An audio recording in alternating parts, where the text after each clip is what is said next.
2017 sampai dengan 2019 itu sudah cukup kerusuhan-kerusuhan kemarin. Hanya gara-gara politik praktis. Semua terpecah belah. Orang muslim terbagi-bagi seolah-olah gara-gara apa? Politik praktis. Gara-gara ngefans sama mengidolakan seseorang yang terlalu lebay. Mengidolakan seorang imam besar contohnya. Sehingga apa? Imam Islam kita yaitu Nabiullah baginda besar Nabi Muhammad SAW kita melupakan. Sehingga karena politisasi agama mereka sibuk seolah-olah memframing dirinya, menstigmakan dirinya bahwa dirinya adalah orang beragama. Sibuk beragama. Sehingga saking sibuknya beragama mereka melupakan bagaimana cara bertuhan.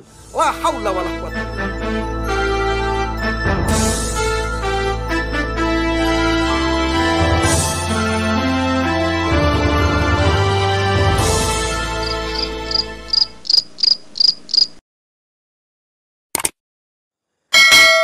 Lalu saya lanjut saudara, 2019, 2017 sampai dengan 2019 itu sudah cukup kerusuhan-kerusuhan kemarin.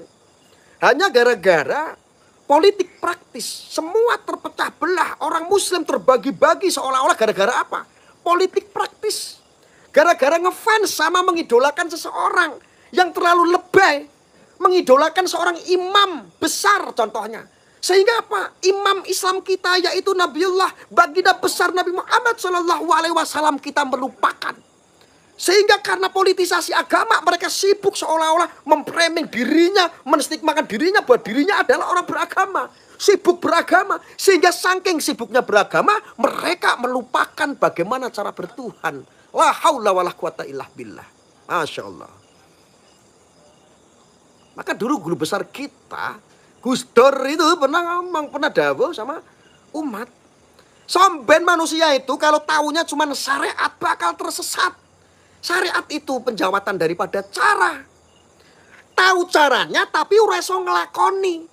Lah orang ngerti tasawuf, nggak ngerti tingkatan torekot, ya kayak begitu. Ya kalau Anda itu bersyariat, sudah kita nggak perlu disibukkan terlalu syariat. Anda sudah belajar syariat, cukup lakukan, jalankan itu wajib dan sunahnya, lakukan. Tetapi masih banyak gudang ilmu itu ada di Islam. Lakukan bagaimana cara kita bertorekot. Ayo kesadaran bangsa Indonesia kita bangkit, orang muslim bangkit untuk apa? Membangkitkan ini loh tasawuf. Ini kebangkitan tasawuf, hati-hati.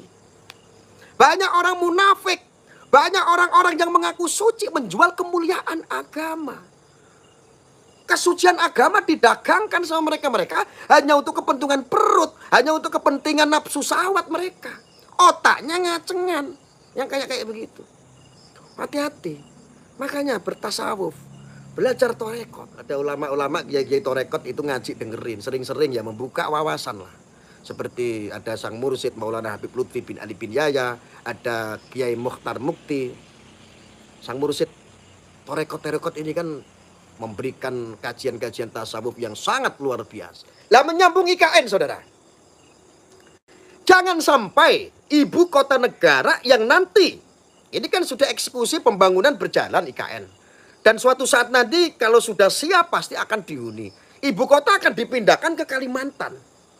Jangan sampai Kalimantan ini dikotori oleh kelompok-kelompok.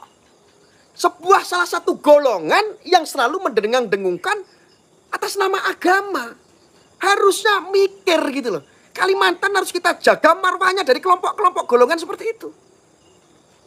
Karena sesungguhnya mereka menjual kesolehan. Hanya untuk apa? Kepentingan mereka. Memecah belah hanya gara-gara politik. Saya akan sedikit berbicara yang agak-agak panas tapi nggak usah baper. Dulu ada orang sangat mengagungkan, mungkin banyak sampai sekarang pun ya. Mengagungkan seorang manusia biasa. Yang katanya mereka adalah keturunan atau seorang zuriat Rasul. Mereka mengaku sebagai cucu Nabi. Coba. Bahkan umat mengenal beliau itu sesosok yang seperti apa ya? Seperti Rasul mungkin. Sehingga mereka mabuk. Terlalu berlebihan mengidolakan. Kecintaannya terlalu berlebihan. Akhirnya apa saudara? Nyemplung sumur melu, nyemplung jurang melu. Ya apa kayak ngono? Karena orang-orang seperti itu sangat berbahaya. Pengikutnya banyak. Karena kecintaannya semua fatwa akan didengarkan. Dianggap semua fatwanya itu benar. Nah, ketika berceramah, memprovokasi contohnya, umat menjadi terpecah belah. Orang beragama itu harus kritis gitu loh. Saya itu pecinta Maulana Habib Lutfi bin Ali bin Yahya. Juga saya pecinta Habibana Rizik Syihab. Saya pecinta, tetapi saya kritis. Kenapa orang yang saya cintai seperti ini? Dia mengatakan dalam mimbar Maulid Nabi, dia melonte-lontekan. Contohnya. Contoh. Apakah saya harus mengikuti? Tidak, saudara. Dalam dakwahnya, dalam ceramahnya di depan umat banyak dia mengatakan Jokowi itu adalah cokodok. Membinatang-binatangkan seorang pemimpin sendiri. Itu fatwa diikuti orang banyak. Ucapannya diyakini orang banyak sebagai sebuah kebenaran. Bahkan politik praktis kemarin, politisasi agama yang digunakan di Jakarta. Ketika mendukung Ahok, mati nggak disolatkan. Dan itu terjadi.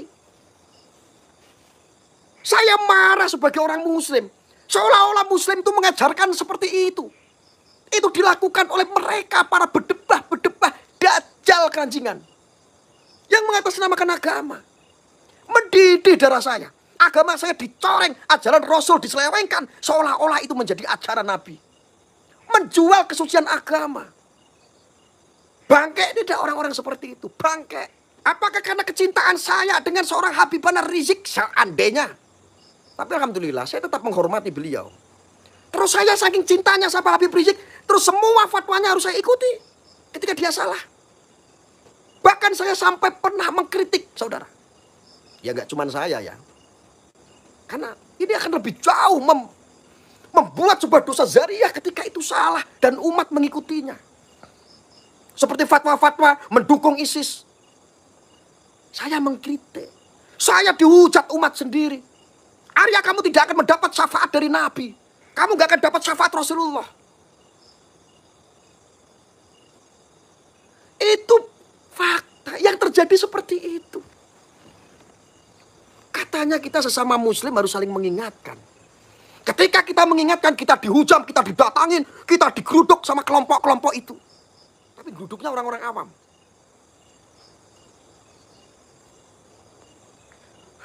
Kalau menggeruduk-geruduk saya, satu jengkal kamu bisa keluar dari tempat saya.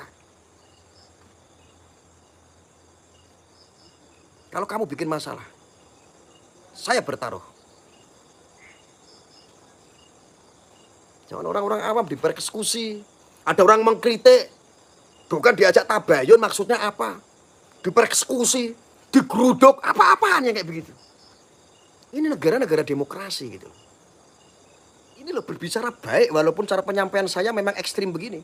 Tujuan saya adalah baik. Tapi bagi kadrun, gara-gara pilihan politik praktis, membenci saya sampai kumbun-umbun. Gara-gara dia satu mendukung Anies, saya mendukung Jokowi, ribut. Karena ya gak punya otak. Itu namanya apa? Kamu sudah menjadi gelandangan-gelandangan politik praktis. Gembel-gembel politik. Hidupmu kere miskin gara-gara itu. Kamu itu hanya korban yang dimanfaatkan oleh kelompok-kelompok elit. Kamu itu hanya sasaran-sasaran simpatisan untuk kelompok-kelompok urusan politik. Korban kalian itu. Dulu itu terjadi seperti itu. Saking kecintaannya yang membabi buta. Akhirnya apa? Mengagung-agungkan Bak Dewa. Masya Allah. Sampai mengimam-imamkan besar umat muslim. Ya Allah, imam besar kita sebagai umat muslim yaitu Nabiullah baginda besar Nabi Muhammad sallallahu alaihi wasallam. Allahumma shalli. Itu loh Rasulullah. Orang pertamburan, orang hormat boleh, hukumnya wajib kepada siapapun, nggak termasuk kepada seorang Habib. Tapi seandainya Habib itu kelakuannya seperti itu, gampang di tempat Maulid Nabi dia melontek-lontekkan, apa harus mengikuti? Akhirnya apa? Ketika jamaah yang begitu cintanya menganggap fatwa itu adalah sebuah kebenaran. Besok ketika ketemu perempuan, ketika memandang sebuah perempuan yang tidak sepaham dengan ideologinya, dia akan bilang, wah lonte kamu. Seperti itu. Seorang pemimpin dikatain sebagai binatang. Allah ciptakan kodok sebagai kodratnya binatang. Bukan manusia. Sudah berusaha oknum Habib tersebut bilang bahwa apa? Jokowi dirubah habitatnya menjadi habitat binatang yaitu kodok. Karena dia menyebut Jokodok. Apakah pantas seperti itu seorang imam besar katanya? Masya Allah. Saya cinta sama beliau. Saking cintanya sama beliau, saya mengingatkan, mengkritik sebagai apa? Anggap aja saya sebagai santri beling, santri jalanan. Guru nggak pantas ngomong seperti itu. Share semuanya biar pada tahu. Ini ada kaitannya dengan guru sekumpul. Saya akan sampaikan di sini. Saya ceritakan fakta di sini, bukan hoax. Ketika dulu itu terjadi semuanya, kita mengkritik sedikit saja dianggap tidak mendapatkan syafaat dari Nabi Muhammad SAW karena kita dolim terhadap cucunya katanya. Katanya seperti itu. Terus kalau Anda meyakini semua itu benar seperti itu, lalu ketika ada orang yang ngakunya Habib, yang ngakunya cucu Nabi, ketika menyimpang dan itu dipercayai oleh umatnya, akhirnya menjadi terpapar umatnya. Lalu siapa yang akan meluruskan? Siapa yang bertanggung jawab? Maka saat itu saya didatangi oleh para habaib. Saya masih ingat betul. Gus Arya, iya, Indonesia membutuhkan orang seperti antum. Agama masih membutuhkan orang seperti antum. Bukan kami takut mengotori lisan kami, Gus Arya. Kalau itu menurut keyakinan Gus Arya benar, lakukan. Alhamdulillah, saya mendapatkan vitamin dari para ulama, para kiai, para habaib. Saya korbankan mulut saya untuk mengkritik orang-orang yang merusak marwah agama Islam, saudara. Menjual kemuliaan ajaran Rasulullah.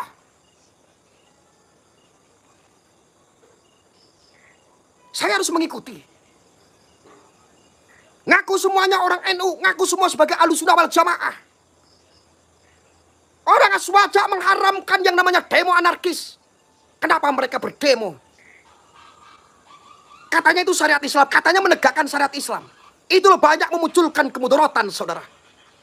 Ketika kita mengkritik ada salah satu, tidak banyak, hanya beberapa gelintir. Hanya beberapa insan manusia yang katanya cucu Nabi. Kami distigmakan, cara propaganda mereka adalah Kiai Fuad Pleret pembenci habaib, Aryak pembenci habaib. Semua yang tidak seperti pemandangan dengan mereka, beda pandangan dengan mereka, semua dicap mereka tidak mau mengikuti para habaib. Mereka adalah pembenci habaib. Opo-oponan aku nguntal ora jalur Habib.